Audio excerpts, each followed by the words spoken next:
Tangzu Xuan Wu Gate, the flagship, the most expensive IEM Tangzu has ever released, beating out their previous most expensive IEM they've ever released, the Hexa, which I already did a review for.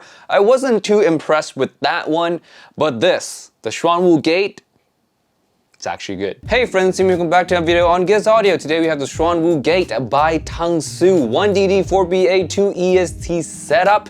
This thing sounds very relaxing, very easy to listen to with some built-in wow factor, especially in the air region and in the sub bass. It is a U-shaped signature, if you will, a relaxing U-shaped signature, the mid-range being the most recessed part of the frequency response, so vocals are not really gonna be forward or jumping out at you, but they're not veiled either. And that was one of the biggest surprise for me, because when vocals are pushed down that much, normally they start to sound veiled, but I think the fact that it doesn't have too much mid bass and it doesn't have too much lower treble, it allows the vocals to still have its own space in the mix. It's not crowded by any other heavier elements. So you have a really nice rumbly sub bass kind of set with rather natural sounding mid-range, a rich sounding mid-range with really nice male vocals especially. Female vocals might come across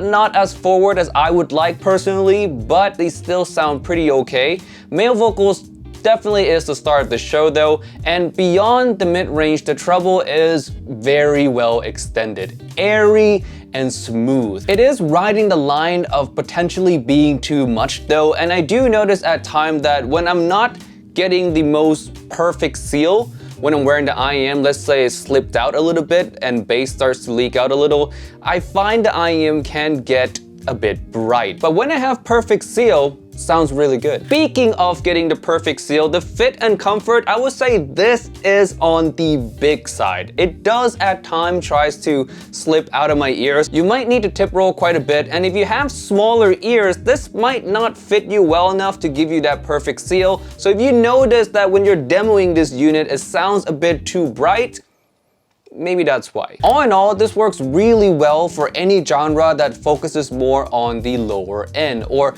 genres that focus on a lot of male vocals, because male vocals come across very rich and natural and just satisfying to listen to. Mid bass, thumps and slam, even though it doesn't have a lot of mid bass, the thumps and slams sound dynamic and satisfying. The best part about the bass, of course, is the sub bass. It has a really nice rumble to it, not overwhelming at all, and just overall adds to that very rich feeling lower end that this IEM gives. Overall, I would say I'm pretty happy with the tuning of the Xuan Wu Gate. My only nitpick again is in that female vocals, the upper mid-range department. I wish it was a little bit more forward, but you know, that's just me. A lot of you guys out there like it more relaxing, and I understand that. Next is technical performance. Let's bring up my scale right here, and I would put the Xuan Wu Gate right above the Blessing 3.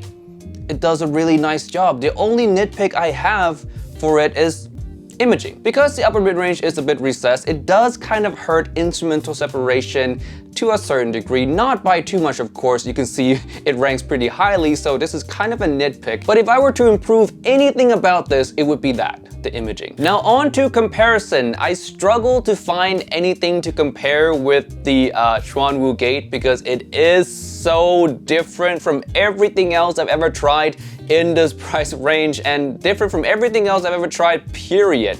Not many IEMs can get away with this really low pinna gain and still sound alright. So let me know what you want me to compare the Xuan Wu Gate to in the comment section below. I'm actually gathering a lot of comparison requests, and maybe we'll do a full video where I just discuss a lot of different comparisons that you guys requested. So yes, leave your comparison requests down in the comment section below. It doesn't even have to be related to the Xuan Wu Gate. Any comparison that you want me to make sure I have it on my in my collection though, so don't just pick any random IEM. Make sure I have it in my collection, or I've talked about it in some ways, and I'll collect all of those and make a comparison video. Alright, with that said, let's jump into our final rating. I would give the Xuan Wu Gate a halfway green thumbs up with a final evaluation of A-. A very good IEM. In terms of if it's worth the price tag or not, I would say it's on the expensive side. There are other IEMs that performs just as well as this for cheaper. You can see my ranking list for that, but it doesn't discredit how good this IEM is. A- is a very, very good grade. It's just a bit expensive, but to its credit, there's nothing else that does this like this. I guess you can make the argument that this does have its own place in the market because nothing competes with this directly in tuning. Like I said, I even struggled to come up with a comparison pair for this because I don't know anything else that sounds like this. Alright, that's it for this video today. Thank you so much for watching. Good job, Tangzu, for coming up with a really, really awesome IEM, and bonus point for it being unique as well because, again, unique tuning, it's hard to get it to sound good. There are very, very, very few unique tuning that sounds good, and I am happy to say that this is one of them. And this is how you do a safe tuned IEM. The Nesha I criticize for the fact that it is safe but trying to cater to everybody. This is not trying to cater to everybody, still safe, but has its own character. So much better.